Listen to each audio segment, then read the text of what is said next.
Hey everyone, how's it going?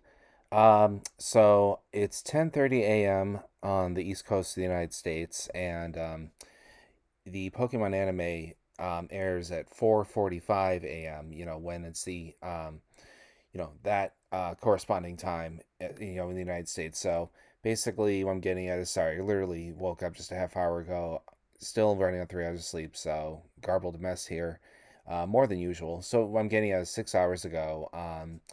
The newest Pokemon episode aired, and ironically, I was almost up for that. So one thing led to another, and if you are someone who ever watches my videos, I tend to go on little side rants. So getting that out of the way for this week, I ended up a year ago. So I have two roommates, and we ended up being busy up through Halloween, and we decided, all right, we're gonna totally catch up on horror movies that we haven't seen and recommend to each other. And the same thing happened this year. We really didn't have time up through now, and we were talking about, well, forget Halloween, Christmas is coming up. Let's go over some great Christmas specials. By the way, recommendations for Halloween, Christmas, just throw them down in the comment section. But I was like, yeah, but there is one movie I think I remember seeing. I'm really not sure. It's got rave reviews. Horror movies never get good reviews on Rotten Tomatoes, and it did. So, um, I think for the first time, or maybe I passively had seen it, somebody else was watching it in another room. I saw The Conjuring, and I tend to be a completionist of some sort, and I really can focus on something if I have the time to do it. So, I not only watched the first one in the movie series, but actually watched the second one with my friend after that. And long story short, there's eight in the series. Well, I've currently got an HBO Max trial period, and so watched through the other three, and it was almost 4:45 in the United States, roughly about 3:20 or so. But honestly, I was like, no, this is it. It'd be the fourth week in a row that I saw Pokemon air live. I might passively know like 40 words of Japanese in the back of my head. It's nothing. It's going to be dialogue heavy. Doesn't matter if I wait till tomorrow to actually see it subbed or if I am way too excited, so I watch it raw. But it's late. So that's what happened. I woke up about 10 o'clock or so, and I went on YouTube, and that's what you have to do when you can't find a streaming site yet, and all the live streaming TV Tokyo sites have already live aired. Anyway, I could have shielded my eyes, put more effort into it, wasn't expecting much, and was ready to deal with the consequences if I didn't. And Poke Furlax and Charu Sharu had posted videos there on my feed saying the anime is coming to an end. More on that in a minute. Let me just really quickly go over the last two episodes. Um, to be honest with you guys, not a huge fan, especially of part two. As you probably saw last week, part one was literally just Ash, Go, and Koharu slash Chloe in the woods talking about how Pokemon have changed their lives. And my problems with that are just pretty much the way the dialogue was written, pretty much. Nothing too big on Ash's part. It was just kind of a thing where we're reminded again that becoming the strongest in the world is an elusive one step forward to being a Pokemon master, which I've talked about in my last video. It's a term that, according to the creators of the anime, Ash made up. Um, with Go, what I did like, it said how, he's made friends now. People really all over this. I'm not too all over it. It is sloppy writing, but Koharu said to Ash during the episode that he was Go's first real friend. And people are like, no, Koharu was, and he also Go had met Tokyo. What it comes down to with that, though, is yes, it was probably sloppy writing, somebody not checking, or it's possible that's how Go felt. He had one friend who he met one day, never saw again.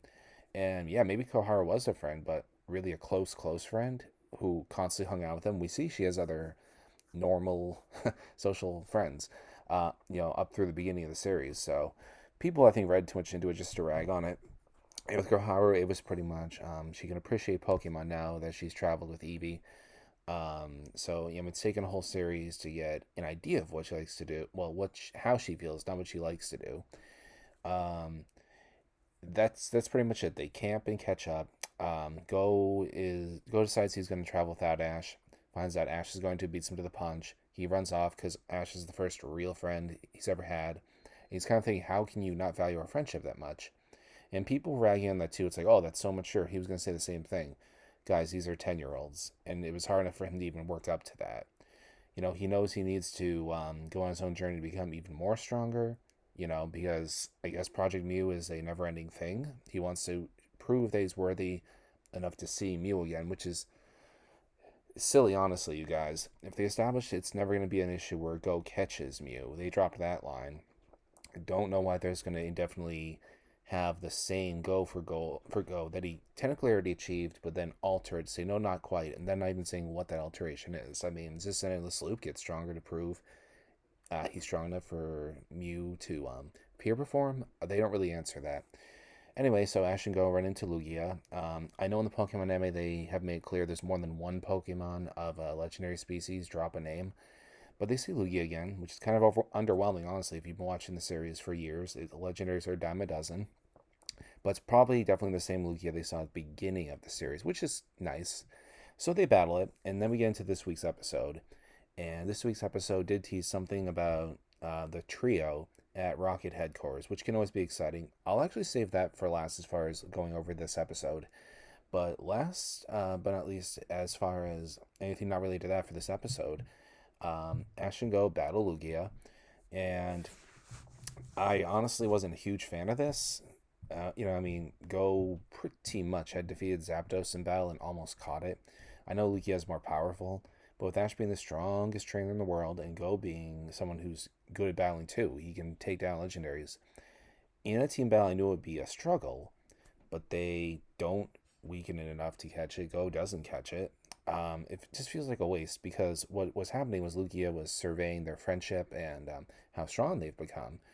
Um, so Ash and Go kind of casually react to the fact that one of Lugia's attacks blows off a chunk of the rock that they're on, and they're sliding down to their definitely timely death.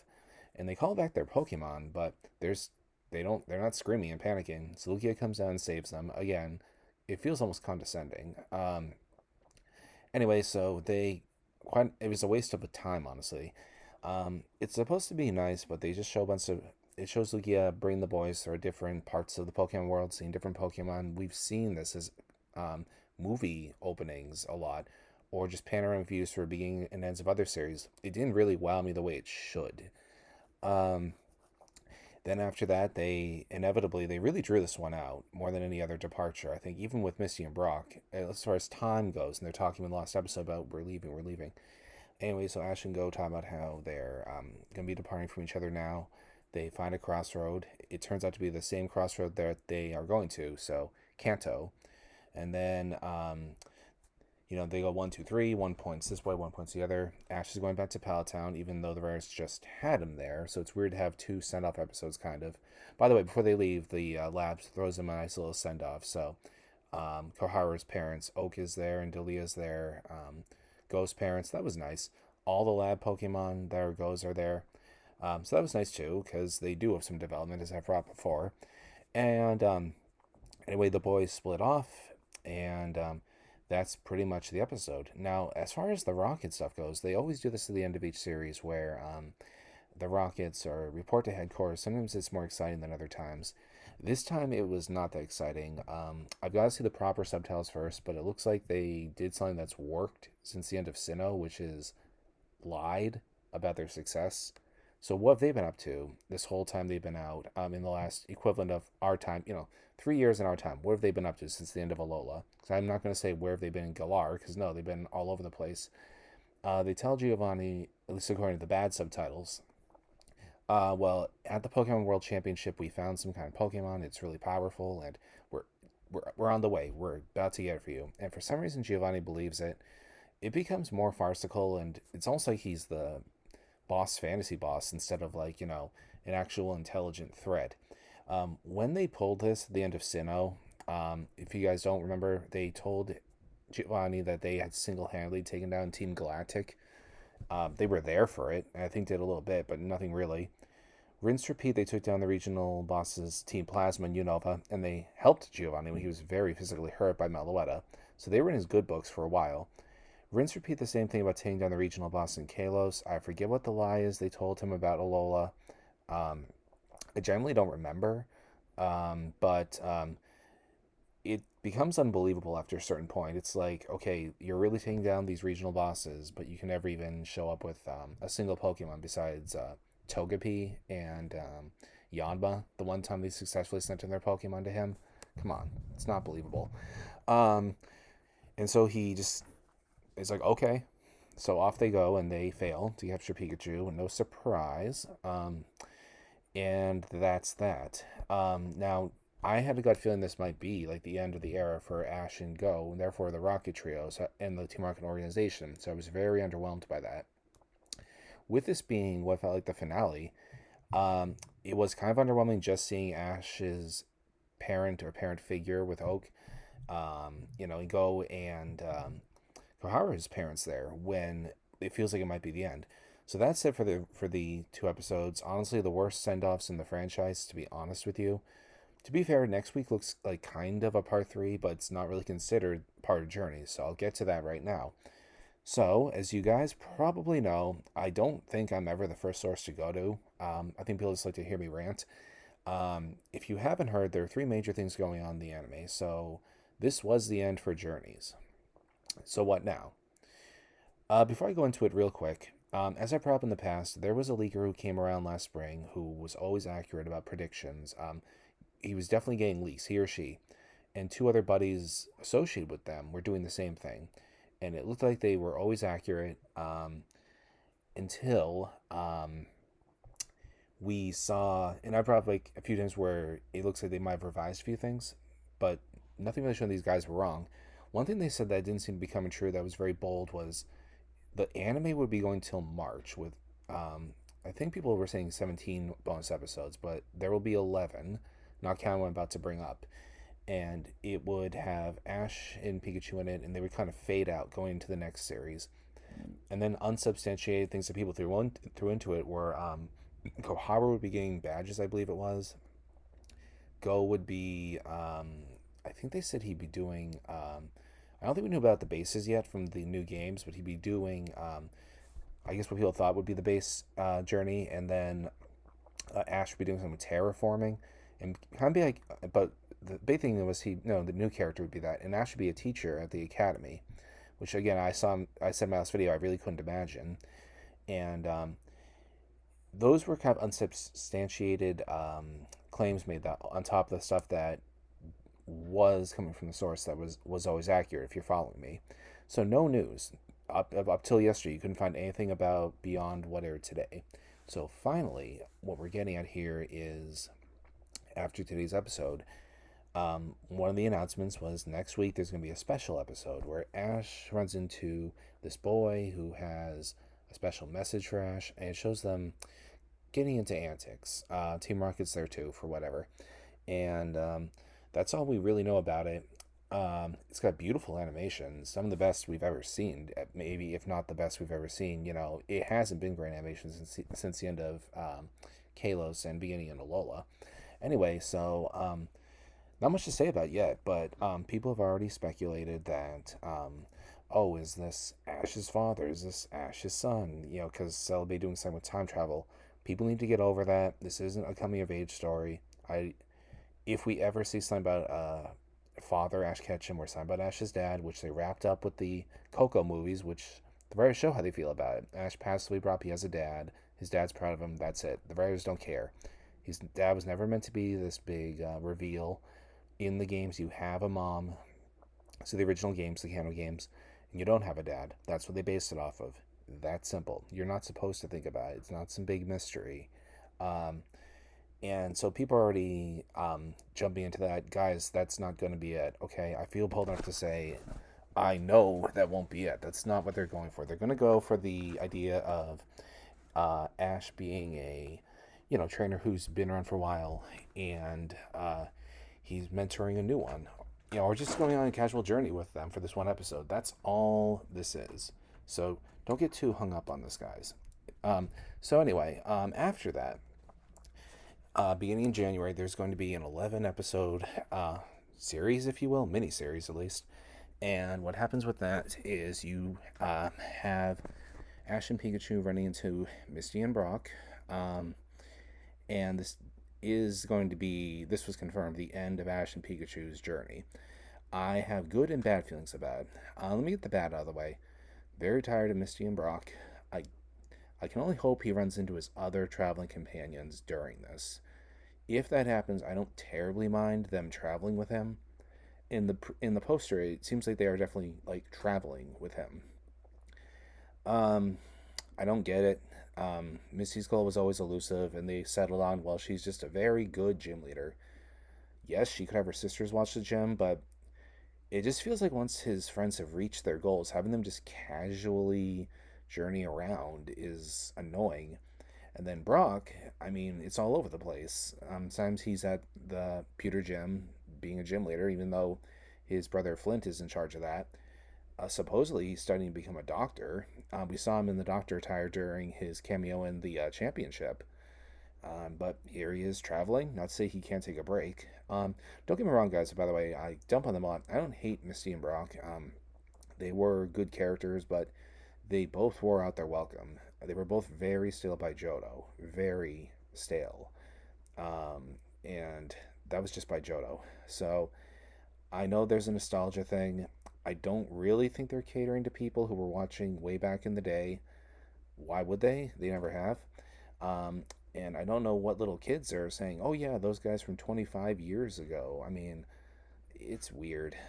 I can only hope that during this time they finally do something I've been hoping they would do since Journeys was revealed, which was show the development of Ash's other travel companions. While they're traveling, I want to see an episode, at least one more episode of a grand festival. I want to see Dent get closer to his S rank goal. Let's see Iris do some of that champion training or her next step moving forward on screen, etc., etc. Now, so that's the bad. Here's the good. This does give us time to wrap up everything Team Rocket related. It'll be really weird if there's trashing some other poor trainer when Ash leaves the story.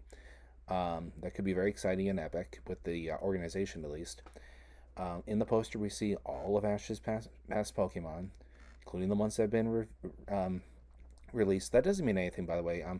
For example, Primeape was at Oak's lab as far as inconsistency goes, right? In the second Black and White opening, Black White 2. And whenever Ash goes to the ranch since then, we don't see Primeape. So that's just not accurate. It's just a thing to tease us. Maybe they were considering it, then they dropped it. So don't get too excited seeing all of his Pokemon on the poster. It might just be a way of luring people in, but it's not impossible we won't see some of these Pokemon again. So I'm excited about that. And the other thing is, Gary kind of calls out Ash. Thank God. We actually see a little bit of snide Gary towards Ash again, and Gary asks him, "So what is a Pokemon Master?" And it finally makes Ash have to think about it, which we don't see the answer to. So thank God. Um, I don't mind them writing Ash off, and I like the idea of Ash and Pikachu just in that perpetual summertime child's journey traveling. If they reach their goal that was measurable, which we saw become the strongest Pokemon trainer, and if he needs some elusive reason like Pokemon Master, I don't mind him riding off into the sunset. I don't see this as a show as we see where we see a time jump and Ash being Mr. Ketchum with Serena. Sorry, guys. They can always tease that as a one-day thing, but if you really need that kind of closure, sorry about the lights. Um, I guess what I'm getting at then is, in this case, it's the best we can hope for, and I think it's fitting. I would like some kind of a situation though where he has to explain himself, like what is this goal though, and it looks like they're going to do that, so I'm happy about that. And then finally, last but not least, there will be a brand new anime series, and it's going to, uh, what were the names? You can look it up, guys. Both the names begin with R's. It's a boy and a girl.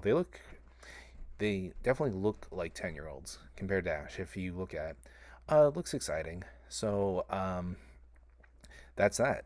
So end of an era, beginning of a new.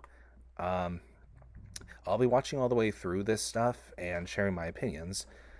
Now, I guess last but not least, with the new series, I'm happy about it. I'm glad they're finally they're doing something bold, trying a new story. And the question is, will I be watching over the next 3 years? Well, there's a few things I'm curious about. This is a very late start for the new series. The new games have been out for 4 months. They'll have a lot of ground to cover till the next games come out. But with the performance issues of the newest games, I wouldn't be surprised if the new games don't come out until 4 years from now, which wouldn't be bad. Um, I I'm excited for what this could be like. I mean, I'm pretty sure it is going to be the weekly format. I don't know how much anime still does that nowadays besides Pokemon One Piece, but it might be a thing where it's like a once a month story until they reach the end. Who knows?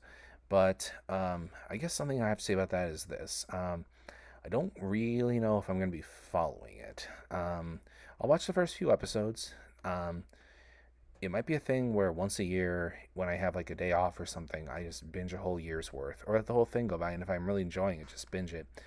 Um, I didn't expect, so I started watching the Pokemon anime many years ago, '98. As a young teenager, I enjoyed it. Got really into it. That following summer, after it first came out, due to a community that I had found, and yeah, it became a big part of my life when it came to my entertainment. Um, I've talked about this a lot in the past. Now, it was something that I'll go through it really quick. So, I mean, you had that, and then by the time I got to college, very late Johto and then Hoenn, it was one of the two shows I watched. I was very invested in my schoolwork. I was working on top of schooling, and I really didn't have time to just, at that point in time, really just watch a bunch of different anime series and things like that. And this was '03, so I still primarily had TV as my access. We did have high speed internet, but it was one desktop for the whole family. It wasn't so easy to just get things. My dad was like a hawk, watching out for torrents and other things. Just very worried about getting viruses, so it wasn't so easy. Anyway, by the time we were halfway through Hoenn, I was able to transition easily into different methods of finding the show on the internet. I've talked about this before. I wasn't happy about the way Battle Frontier ended. Didn't watch anything through Sinnoh. Then with Sinnoh, it looked very good. I had finished college. It was a new era of my life, and I had the time during that summer. I was kind of feeling down about a few things going on, so I watched that, and I followed since, in a nutshell.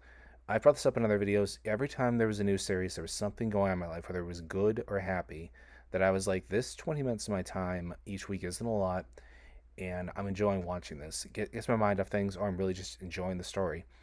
Now, throughout the years, I've found other PokeTubers. I've started this channel, and it's a part of that. It's for something that I make videos for. It doesn't take a huge amount of my time or my life. It's that vegging time that people put in, just maybe staring at the screen at old Friends reruns. And so it's something very special. But the fact remains, it's hit or miss. I can still watch the original Yu-Gi-Oh. I can watch so much of this current, this series, and I don't feel foolish watching something that's made for children. There are plenty of other Japanese anime that's made for children that you wouldn't catch me dead watching, not because of reputation or anything, but it just doesn't do it for me. I mean, I'm not a child. Um, I don't know what to expect with the next series, is what I'm getting at. Um, Beginning around the time this series will begin, a lot of things will be stacking up, probably for the better, with my life. So um, I don't know if it's something that I'm just going to not watch. I also don't know if it's a weekly thing I'm going to watch it every week, let alone reviews or following a lot of videos. What I will say is, you'll definitely have me all the way through April and the beginning of it. And yeah, that's about it. I'm actually going to make a small post, because I know people don't always watch videos when I link them. I'm going to make a small post about this on forums.upnnetwork.net, and they have a subforum for anime. It's not in the Pokemon general thread. And when Journeys began, one of the members there labeled it as Pokemon SS, so Sword Shield, which is not accurate, but whatever. So I'll have the link to this on there and a smaller post with my thoughts on there. All right, have a good one, guys.